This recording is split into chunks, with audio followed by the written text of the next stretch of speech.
13th September 1942, Central Stalingrad. Lieutenant Viktor Kozlov pressed his back against the cold concrete wall of what had once been a department store, his PPSH-41 submachine gun trembling in his hands.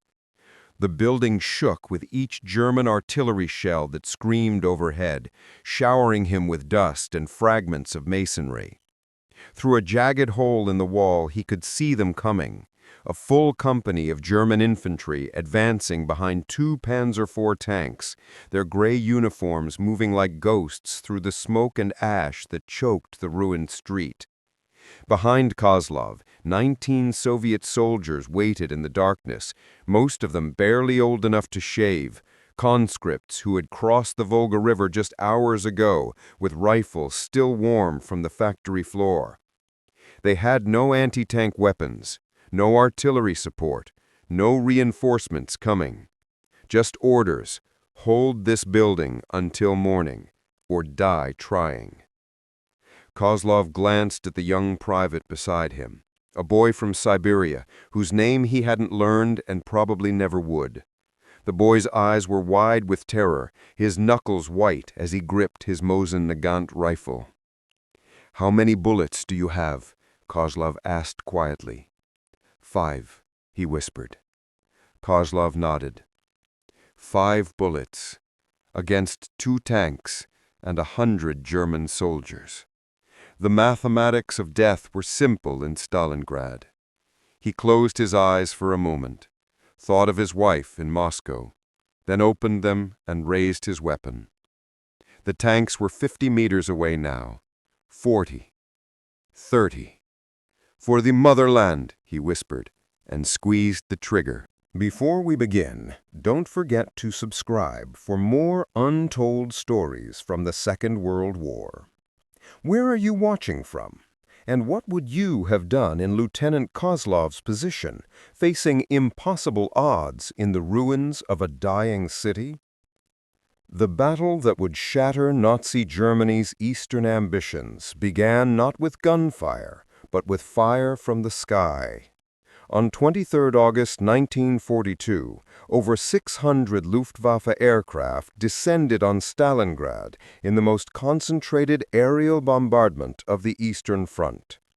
Junkers Ju-87 Stuka dive bombers screamed down with their infamous sirens wailing, while Heinkel H-111 medium bombers flew in perfect formation, their bomb bays releasing tons of high-explosive and incendiary ordnance onto the industrial city sprawling along the western bank of the Volga River.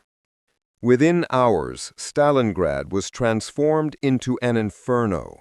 Firestorms raged through wooden residential districts, creating temperatures that exceeded 1,000 degrees Celsius. The Volga itself seemed to burn as ruptured oil storage tanks spilled their contents into the water, creating rivers of flame. Civilians who had sheltered in basements suffocated as the firestorms consumed all available oxygen. Those who fled into the streets were incinerated where they stood. By nightfall on that first day, approximately 40,000 civilians lay dead among the ruins. The city's skyline, once dominated by factories and apartment blocks, was reduced to skeletal frameworks of twisted steel and shattered concrete. But the bombing, as devastating as it was, had an unintended consequence. The rubble created by the Luftwaffe's assault transformed Stalingrad into a defender's paradise, a three-dimensional maze of collapsed buildings, debris-choked streets, and countless hiding positions where conventional military advantages like armor and air power meant little. The Germans had inadvertently created the perfect terrain for the brutal close-quarters combat that would consume both armies for the next 5 months. Adolf Hitler wanted Stalingrad for reasons both strategic and symbolic. The city was a major industrial center producing tanks, artillery, and ammunition. It sat on the Volga River, the main north-south transportation artery of the Soviet Union. Capturing it would sever Soviet supply lines and open the path to the oil fields of the Caucasus, the black gold that fueled Stalin's war machine. But more than strategy, Hitler wanted the city because it bore his enemy's name. Taking Stalingrad would humiliate Stalin personally and deliver a crushing blow to Soviet morale.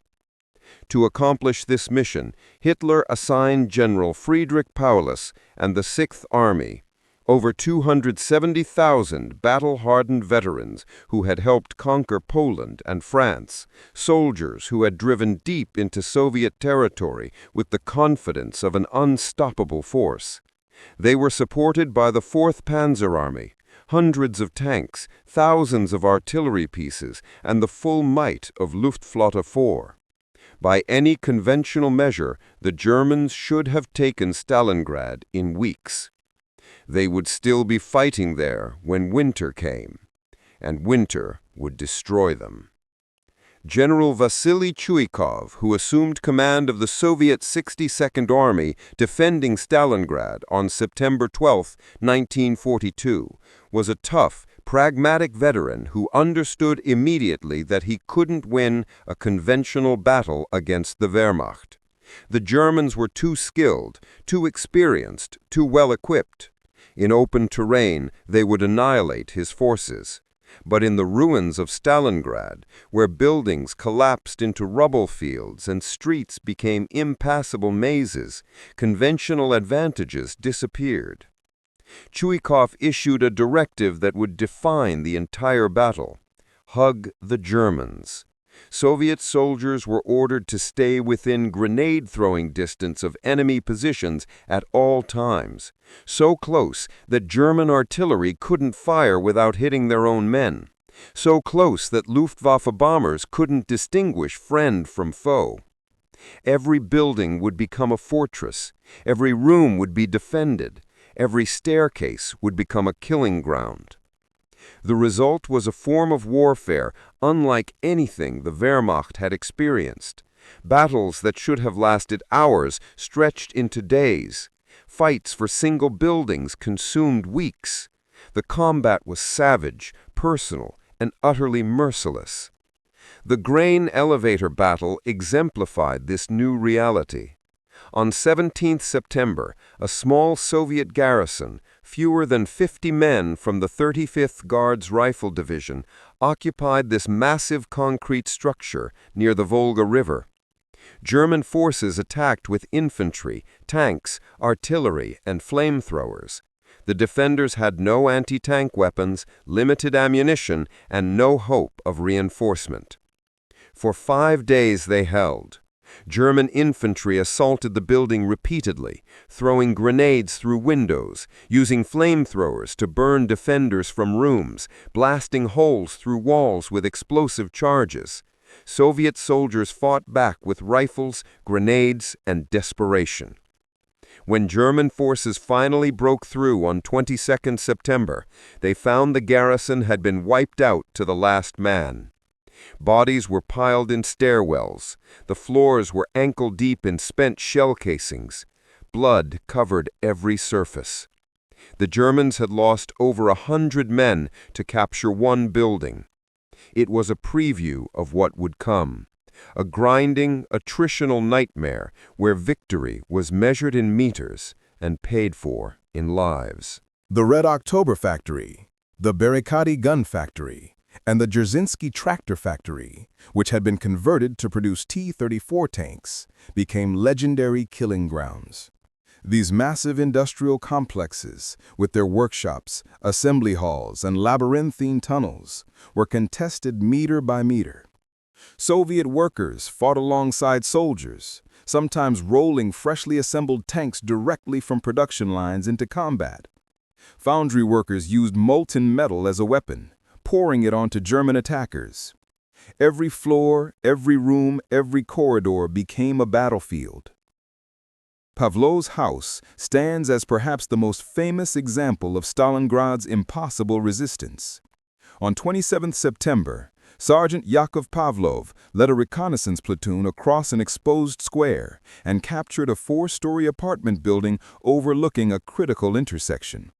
What began as a temporary position became a 58-day siege that captured the imagination of the Soviet people. Pavlov's men, a mixed group of Russians, Ukrainians, Kazakhs, Uzbeks, and Georgians, representing the multinational Soviet state, fortified the building with remarkable ingenuity. They planted mines and strung barbed wire around the perimeter. They positioned machine guns at every window with overlapping fields of fire. They knocked holes through internal walls to move between rooms without exposing themselves to snipers. They even dug a communication trench to the Volga for supplies and reinforcements, maintaining a lifeline under constant German fire. German forces attacked daily. Infantry assaults supported by tanks, artillery bombardments that reduced surrounding buildings to rubble. Nothing worked. The defenders held. Soviet propaganda later claimed that more Germans died attacking Pavlov's house than died taking Paris. An exaggeration, but one that contained a kernel of truth about the savage intensity of Stalingrad's combat. One German infantryman, a former school teacher from Munich, wrote in his diary, "We have fought for 15 days for a single house with mortars, grenades, and machine guns. The front is a corridor between burnt-out rooms. It is the thin ceiling between 2 floors. Help comes from neighboring houses by fire escapes and chimneys. From story to story, faces black with sweat, we bombard each other with grenades in the middle of explosions and smoke. Ask any soldier what half an hour of hand-to-hand struggle means. And imagine Stalingrad, 80 days and 80 nights of hand-to-hand struggle. The street is no longer measured by meters, but by corpses." By late October, the Germans had captured most of Stalingrad's ruins and pushed Chuikov's 62nd Army into a narrow strip along the Volga, sometimes no more than a few hundred meters wide. German soldiers could see the river. They could watch Soviet supply boats making their desperate crossings under fire. Victory seemed tantalizingly close. Just one more push, one more assault, and the city would fall. But that final push never came. The Germans were exhausted, depleted, bleeding from 1,000 cuts. Elite divisions that had begun the battle at full strength were now shadows of their former selves. The 71st Infantry Division, which had entered Stalingrad with over 10,000 men, could field barely 2,000 combat-effective soldiers by November. Casualties mounted daily, not just from combat, but from disease, exhaustion, and the psychological strain of fighting in an urban hellscape where death lurked around every corner. The Soviet losses were even higher in raw numbers. The 62nd Army was being bled white defending the ruins. Reinforcements had to be ferried across the Volga under constant German artillery and air attack. Supply boats ran at night, navigating by the glow of burning buildings, dodging shells and Stuka attacks. Many boats never made it. The river bottom became a graveyard of sunken barges and drowned men carrying supplies that would never reach the defenders. But the Soviets had one crucial advantage that would prove decisive. They could replace their losses. Behind the Ural Mountains, beyond the reach of German bombers, Soviet factories were producing tanks, artillery, and ammunition at unprecedented rates. Entire industrial complexes had been dismantled and relocated eastward during the desperate days of 1941. Now they were operating at full capacity. Stalin could afford to lose divisions defending Stalingrad because new divisions were being formed, trained, and equipped every week. Germany, fighting on multiple fronts with a smaller population and industrial base, could not sustain the same rate of attrition. Then came November, and with it 2 forces that would seal the Sixth Army's fate: Soviet strategic planning and the Russian winter. While German attention remained fixed on the ruins of Stalingrad, Soviet commanders were planning the unthinkable. General Georgy Zhukov, the man who had saved Moscow the previous winter, studied maps and intelligence reports hundreds of kilometers from the fighting. He saw what German commanders obsessed with the street fighting had missed. The Sixth Army's flanks were exposed and vulnerable. Stretching north and south of Stalingrad for hundreds of kilometers were not elite German troops, but Romanian, Hungarian, and Italian armies, Allied forces that were less experienced, poorly equipped, and increasingly demoralized. Zhukov proposed Operation Uranus, a massive double envelopment that would smash through these weak flanks and encircle the entire Sixth Army. The plan required unprecedented secrecy and coordination.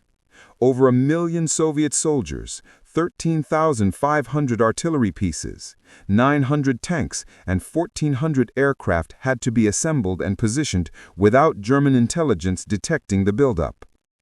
The Soviets used maskirovka, military deception on a scale never before attempted. Troop movements happened exclusively at night. Radio silence was strictly enforced. Dummy tank formations were created in the north to suggest an attack toward Moscow. Real forces moved south under cover of darkness and camouflage netting. Partisans sabotaged German reconnaissance flights. By mid-November, the trap was set, and the Germans had no idea it was coming. On 19 November 1942, it had already dropped to -18 degrees Celsius. Snow fell in thick curtains across the frozen steppe. At 7:20 a.m., the sky erupted. Over 3,500 Soviet artillery pieces and Katyusha rocket launchers opened fire simultaneously along an 80-kilometer front north of Stalingrad. The sound could be heard 50 kilometers away, a rolling thunder that shook the earth and announced the beginning of the end for the Sixth Army. The bombardment lasted 80 minutes, methodically destroying Romanian defensive positions, command posts, communication trenches, and supply depots. Romanian soldiers, equipped with outdated weapons and holding positions they knew were vulnerable, broke under the onslaught. Many fled. Others surrendered immediately when Soviet tanks appeared. At 8:50 a.m., the armor attacked. Hundreds of T-34 medium tanks and KV-1 heavy tanks emerged from the snow like steel apparitions.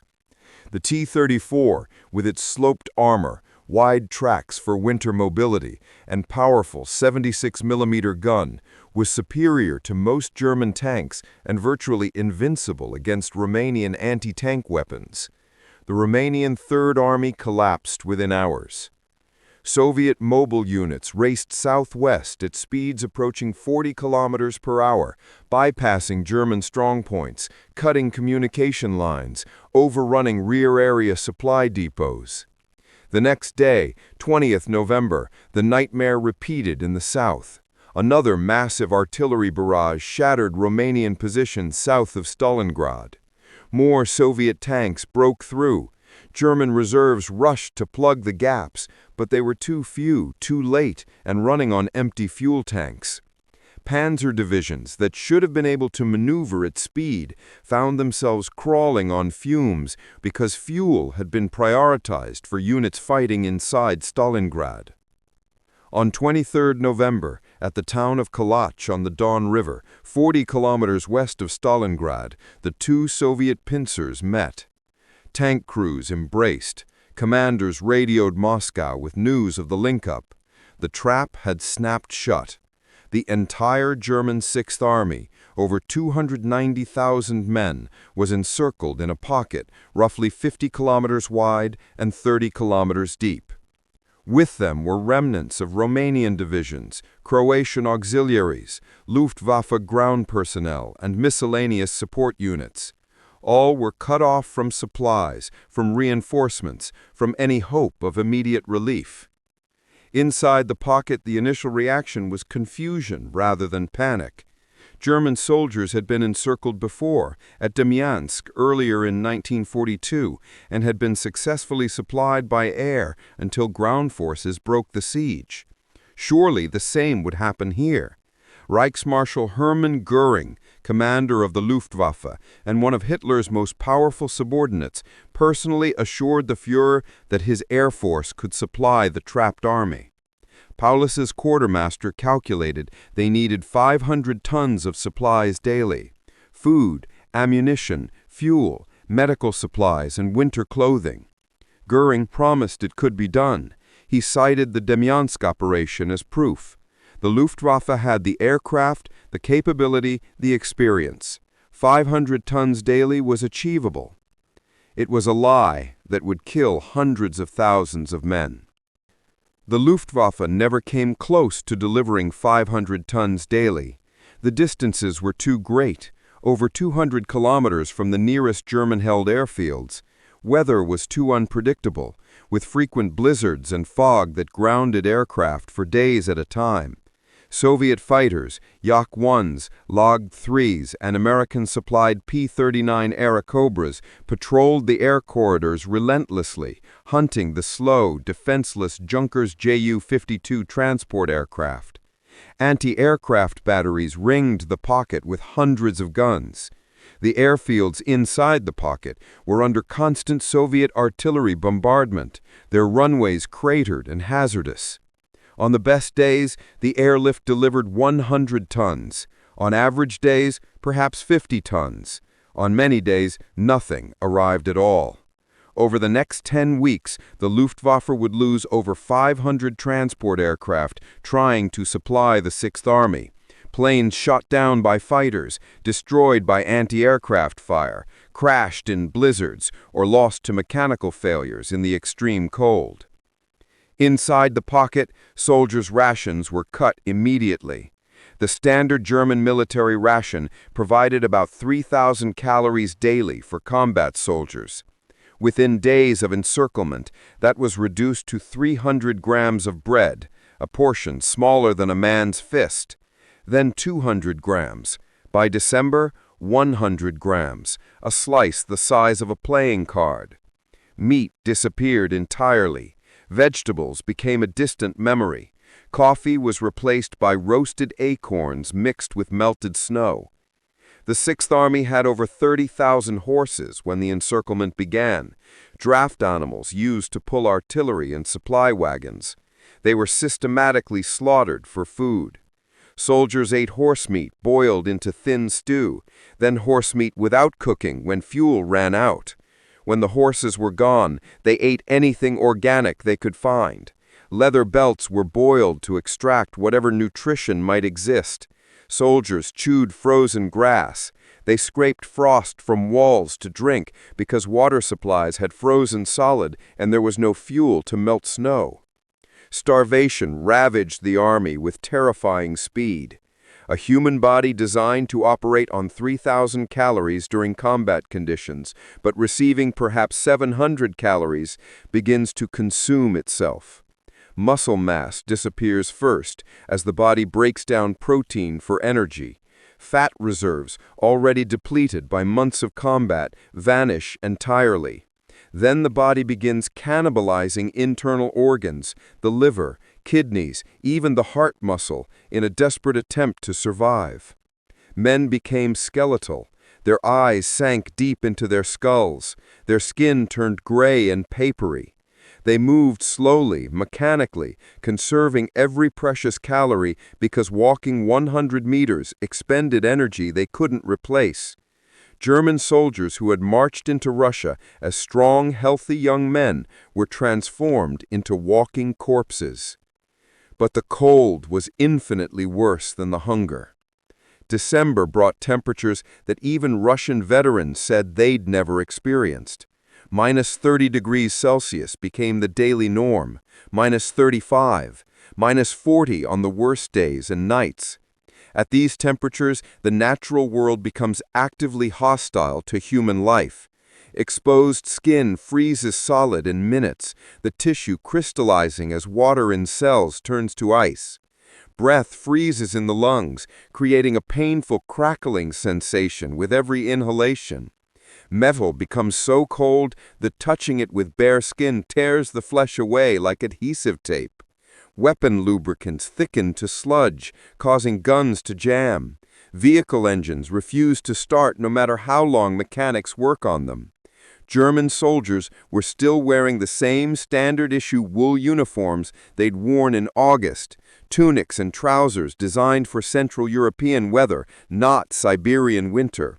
They had no proper winter coats, no insulated boots, no cold weather gear beyond what they could scavenge from dead Soviet soldiers or steal from rear echelon units.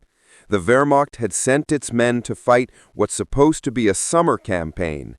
No one had seriously planned for them to still be fighting when winter arrived. Frostbite became epidemic. Soldiers wrapped their feet in newspaper, in rags torn from corpses' clothing, in any material that might provide insulation. Nothing helped. The cold penetrated every barrier. Toes turned white, then gray, then black as tissue died from lack of blood circulation. Fingers became useless clubs that couldn't grip a rifle or pull a trigger. Ears and noses blackened with necrosis and eventually fell off. Men urinated on their hands trying to warm them, only to have the urine freeze instantly. Field hospitals, primitive aid stations set up in cellars and ruined buildings, overflowed with frostbite casualties. Surgeons performed amputations by candlelight, using hacksaws to cut through frozen tissue because proper surgical equipment had long since been exhausted. There was no anesthesia, no bandages, no antibiotics to prevent infection. Men screamed as blackened toes and fingers were sawed off. Many died from shock or blood loss. Those who survived became cripples, unable to walk or hold a weapon, but still trapped in the pocket with no possibility of evacuation. One Wehrmacht medical officer kept a journal throughout the encirclement. His entry for 18th December read, "Performed 17 amputations today. No anesthesia, no proper instruments, no way to prevent infection. All I can do is saw through frozen flesh and bone, then hope they don't die. Most do. The smell is unbearable. Gangrene and necrosis fill the air. Yesterday, a corporal from Berlin, 22 years old, begged me to amputate both his feet. They were black to the ankles. I told him I couldn't spare the time for non-critical cases. He shot himself 3 hours later. I cannot blame him. I no longer know why the rest of us continue." Sleep became a form of Russian roulette. Soldiers knew that falling asleep in the open meant certain death. They would simply freeze solid during the night. Men huddled together in cellars and ruins, pressed body against body, sharing what little warmth their starving frames could generate. Even so, soldiers frequently woke to find the man next to them had died during the night, frozen solid where he sat. The dead were stripped of their clothing immediately. The living needed those extra layers more than corpses needed dignity. Fuel was so scarce that vehicles sat immobile, engines frozen, abandoned where they'd stopped running. Tanks became makeshift shelters for their crews, who huddled inside the steel halls, which at least provided some protection from the wind. Artillery pieces couldn't be moved or fired. The guns sat silent because there was no fuel to tow them and no ammunition left to shoot. Soldiers burned furniture, then structural beams from buildings, then anything wooden they could find. When the wood ran out, they tried burning uniforms, leather equipment, even frozen corpses soaked in precious fuel. The psychological toll was immeasurable. Men watched their friends die slowly, not from bullets and heroic combat, but from starvation and cold. They listened to Soviet loudspeakers broadcasting propaganda in perfect German, promising hot food, warm beds, and medical care for those who surrendered. They received letters from home describing Christmas celebrations, warm houses, families gathered around fires. Letters describing a world that no longer seemed real, that might as well have been describing life on another planet. Some men chose suicide rather than continue the nightmare. A gunshot in the darkness. A body found hanging from a rafter in the morning.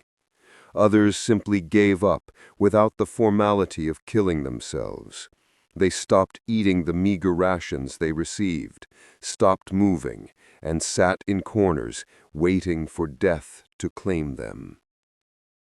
Christmas 1942 arrived with temperatures at -38 degrees Celsius. There were no celebrations, no traditional songs, no special meals. Soldiers sat in frozen ruins and ate their 100-gram bread rations if they had been fortunate enough to receive anything from the increasingly rare supply flights. The Luftwaffe had attempted special Christmas packages, chocolates, cigarettes, small luxuries meant to boost morale and remind soldiers that the fatherland remembered them. Less than a quarter of these packages made it through Soviet defenses.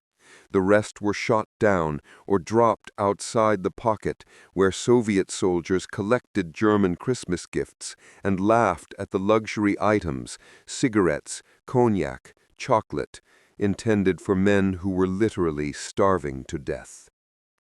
One sergeant from Cologne wrote in his diary on Christmas night, "Christmas in hell. Dietrich died today. He just sat down against the wall during our watch and never stood up again. We left his body where he fell because we're too weak to move it. Tomorrow we'll cut strips from his uniform to wrap around our feet. God forgive us for what we've become. God forgive Germany for sending us to this frozen grave." By early January 1943, the pocket had shrunk dramatically. Soviet forces attacked relentlessly from all sides, using massive artillery barrages, followed by coordinated infantry and tank assaults. German defenders, weakened by starvation and cold, could barely hold their positions. Ammunition was critically low. Machine gunners were issued 50 rounds per day, barely enough to repel a single determined assault.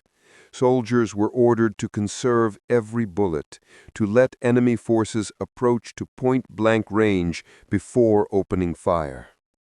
The airfield at Pitomnik, the primary supply drop zone inside the pocket, fell to Soviet forces on 16th January. Thousands of wounded German soldiers who had been waiting for evacuation flights were captured. The last remaining airfield at Gumrak was captured on 22nd January. Now even the meager trickle of supplies stopped completely.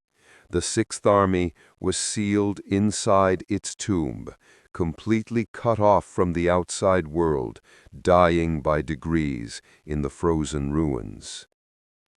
Wehrmacht High Command in Germany continued issuing orders that bore no relationship to reality on the ground. Hitler promoted Paulus to Field Marshal on 30th January, a promotion that carried a sinister implication. No German field marshal had ever surrendered in the history of Prussia or Germany. The promotion was essentially an order in disguise. Paulus was expected to fight to the death or commit suicide rather than face the humiliation of capture. Propaganda Minister Joseph Goebbels prepared elaborate speeches describing the Sixth Army's heroic sacrifice for the fatherland. Plans were made for a national day of mourning. German newsreels would show solemn ceremonies honoring the fallen heroes of Stalingrad. The entire propaganda apparatus was preparing to transform catastrophic military defeat into a narrative of noble martyrdom. Inside the pocket, such grand pronouncements and political theater meant absolutely nothing. Soldiers were long past caring about heroism, honor, or propaganda. They cared only about survival, about making it through the next hour, the next day. But for the vast majority, survival was no longer possible. On 31st January 1943, Friedrich Paulus sat in a basement room of the Univarg mega department store, which had become the Sixth Army's final headquarters. Above him, Soviet tanks were methodically clearing the last blocks of German resistance, their cannons firing at point-blank range into cellars where German soldiers huddled. Around Paulus, his staff officers waited in silence, their faces gaunt, their once immaculate uniforms hanging loose on frames wasted by starvation. Outside, the temperature had dropped to -42 degrees Celsius. Wind howled through shattered windows with the sound of screaming souls. Paulus had received Hitler's message promoting him to field marshal. He understood perfectly what it meant, the expectation, the order really that he would die in this basement, either fighting to the last bullet or by his own hand, rather than surrender and face the disgrace of captivity. For hours, Paulus sat in silence, staring at the concrete wall, thinking. He thought about the 91,000 men still alive in the pocket, starving, freezing, waiting for orders from a commander who had none left to give. He thought about the hundreds of thousands already dead, their bodies frozen in the rubble or buried in shallow graves that would become mass tombs. He thought about the promises of relief that never came, the supplies that never arrived, the support that evaporated like breath in frozen air. At 7:35 a.m. on 2nd February 1943, Field Marshal Friedrich Paulus surrendered the southern pocket to Soviet forces. 2 days later, the northern pocket surrendered as well. The Battle of Stalingrad was over. The Sixth Army, one of Nazi Germany's finest military formations, had ceased to exist. Of the 290,000 Germans encircled in November, approximately 91,000 survived to surrender. But survived is a generous word for what these men had become. They were skeletal wraiths, disease-ridden, frostbitten, mentally and physically broken. Their average weight had dropped below 50 kilograms. Many could barely walk. Soviet medical personnel who examined them were shocked by their condition. These were not soldiers anymore, but animated corpses kept moving by instinct alone. Soviet POW camps, themselves struggling with insufficient supplies and brutal conditions, became death camps for these German prisoners.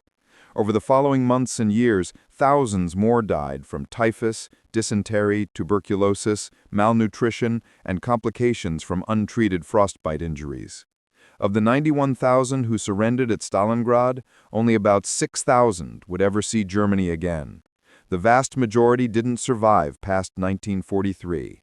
They had endured the hell of Stalingrad only to die slowly in captivity, their suffering extended but not ended by surrender.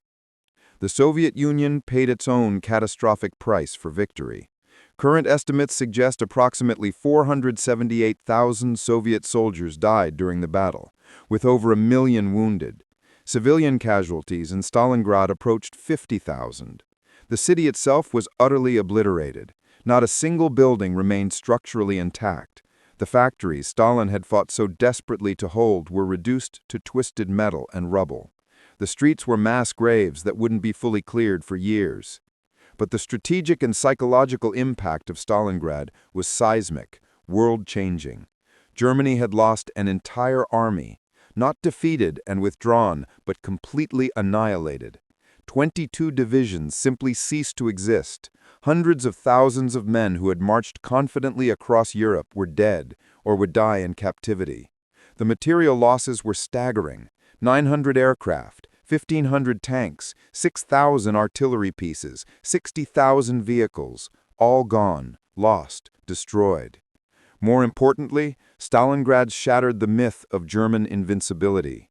The Wehrmacht, which had terrorized Europe with its blitzkrieg tactics and seemingly unstoppable momentum, had been stopped, surrounded, and systematically destroyed. The victory belonged not just to Soviet arms, but to Soviet strategic thinking, industrial capacity, and the mathematics of attrition. From Stalingrad forward, Germany would be on the defensive, retreating westward across thousands of kilometers, fighting a war it could no longer win. Today, 80 years later, the ruins of Stalingrad have been rebuilt as Volgograd. Mamayev Kurgan, the hill that changed hands dozens of times and was literally reshaped by millions of artillery shells, is now crowned with "The Motherland Calls," an 85-meter statue of a woman holding a sword aloft, visible for kilometers in every direction. Beneath that statue, in soil still churned and mixed with the detritus of war, construction workers and archaeologists occasionally find relics: bullets, helmets, dog tags, fragments of weapons, and bones. German and Soviet, they lie together in the earth, united in death, if not in life. The soldiers who died at Stalingrad, German and Soviet, young and old, willing and conscripted, didn't die for abstract concepts or grand strategy. They died because they were there, trapped in a battle that neither side could abandon without admitting defeat. The Germans died because Hitler refused to allow retreat, because Goering promised supplies that never arrived in sufficient quantity, because no one had adequately planned for winter. They died of hunger in a pocket that received supply flights, but never enough supplies to sustain an army. They died of cold because wool uniforms and leather boots couldn't protect against temperatures that dropped to -40 degrees. Lieutenant Viktor Kozlov, the Soviet officer who appears in our opening, survived the battle. He was wounded twice more before Stalingrad fell, and he carried shrapnel in his leg for the rest of his life. He returned to Moscow in 1945, married, had children, and lived until 1987. He never spoke about Stalingrad to his family. When asked why, he said simply, "Some things are too terrible to remember and too important to forget." Stalingrad stands as a monument not to the glory of war, but to its absolute, uncompromising horror. It demonstrates what happens when human beings, ordinary men far from home, are ground between the machines of total war and the indifference of winter. It proves that even the mightiest military force can be destroyed not by the enemy's superiority, but by its own leader's hubris, by the tyranny of logistics, by the simple reality that soldiers cannot fight without food, cannot survive without warmth, cannot win battles when their ammunition runs out. The brutal showdown inside the frozen city lasted 209 days, and when it ended, Nazi Germany's power in the east was shattered beyond repair. The tide had turned. The long road to Berlin had begun. But even as the guns finally fell silent in Stalingrad's frozen ruins, another battle was beginning in the deserts of North Africa, one where American soldiers, fresh and untested, would face Rommel's veteran Afrika Korps and learn their own brutal lessons about modern warfare. Join us next time as we uncover the story of Kasserine Pass, where courage met experience in the unforgiving Tunisian sand.